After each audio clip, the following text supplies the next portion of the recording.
Hey, what's good, YouTube? It's your boy Rob back with another video, and I'm here to kind of like talk about the things that I've been really enjoying my Mustang Mach E. When I first got it, I was excited like anybody else who were getting a new car, but this car has far met my expectations and beyond. The driving, the smoothness, the features, and some of the, just the overall quality and the build of the car has really,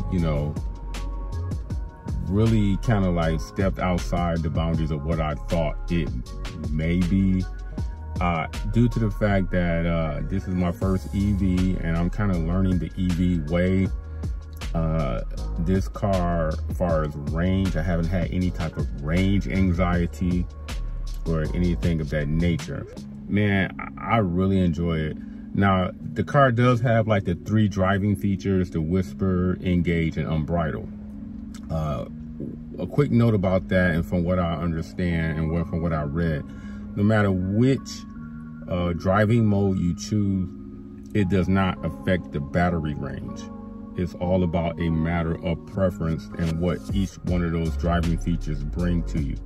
So you could, if you don't like the sports car feel of unbridled, you can go more along a blend of sports car and just casual driving with the unbridled, or with the engage.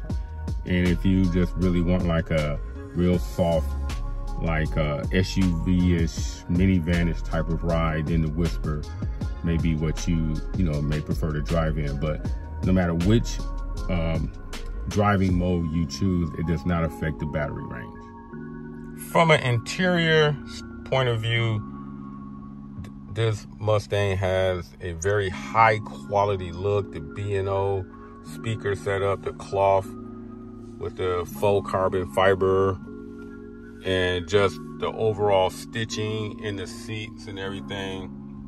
I mean, they really did a good job as far as comfort and just overall quality of this particular car.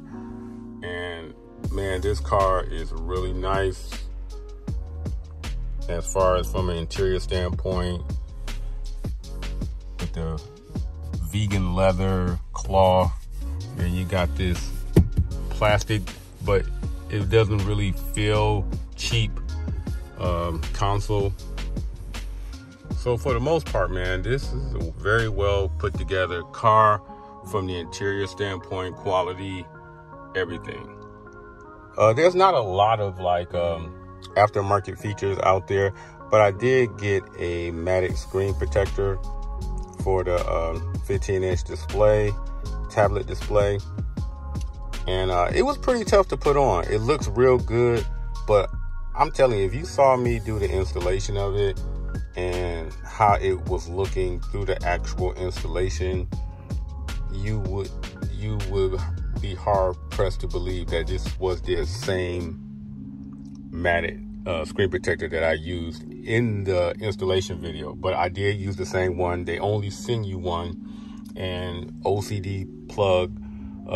Their matte screen protectors for these are pretty expensive, so it's $31 and some change. I can't remember exactly, but I was going to make this work regardless. I wasn't going to give up on it, and it came through and came out pretty good. So if you're interested in seeing that actual installation, I can edit it and show it to you guys. It was a one-man deal, so I really didn't have nobody here with a camera, which I think added to the difficulty of installing it, because I was trying to install, then keep a good camera angle, but I kept getting in the way of the camera. So there was little nuanced things that I think you may miss as part of the installation. But if you're interested in it, comment down below, and I'll edit down the video and put it together for you guys and let you look at what I did do. But it came out pretty good, and I like it, and it has cut down immensely on fingerprints.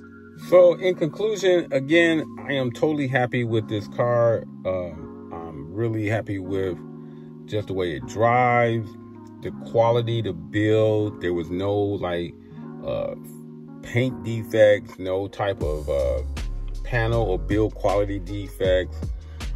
There are some things that later on down the road I'm gonna be monitoring and taking note of. For example, with this roof right here, Ford says that from a protective standpoint, it will help keep the car a little bit cooler than a normal panel like this would, and in the winter it's supposed to help keep it a little warm. That is yet to be seen. I wouldn't know yet because in Michigan it's still spring, so right now the average temperature is running anywhere between like 55 to almost 70 degrees. We have had a couple of little warmer days, but nothing like summer heat. We're not talking no 80s, no 90s. That's when the real test will come in as far as this. So I will probably let you know a little later. Also, I ran across some accessories. They have this panel that you can actually put up in here to cover it up. So if it does turn out to be too hot, I will be purchasing one of those panels. Right now, I don't know if it's on back order or is still in the process of being produced.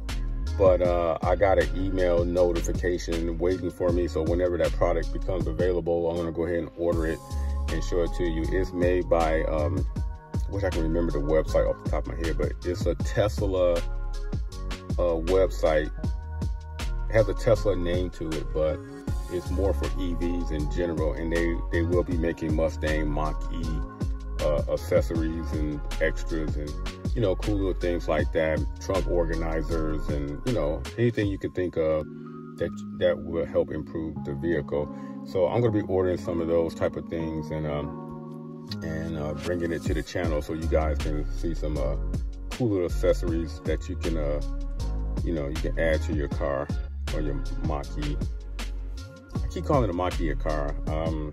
I'm more or less thinking along the lines that I should call it a crossover, but you guys let me know what you think. Do you call it a car, crossover, SUV? But again, that pretty much does it for the video. Again, like I said, I'm completely happy with this car. There's no issues that's too big that will prevent you from wanting to buy this car. So if you have any questions, leave them down below. Thumbs up, subscribe, and I'll catch everybody in the next video. I'm out.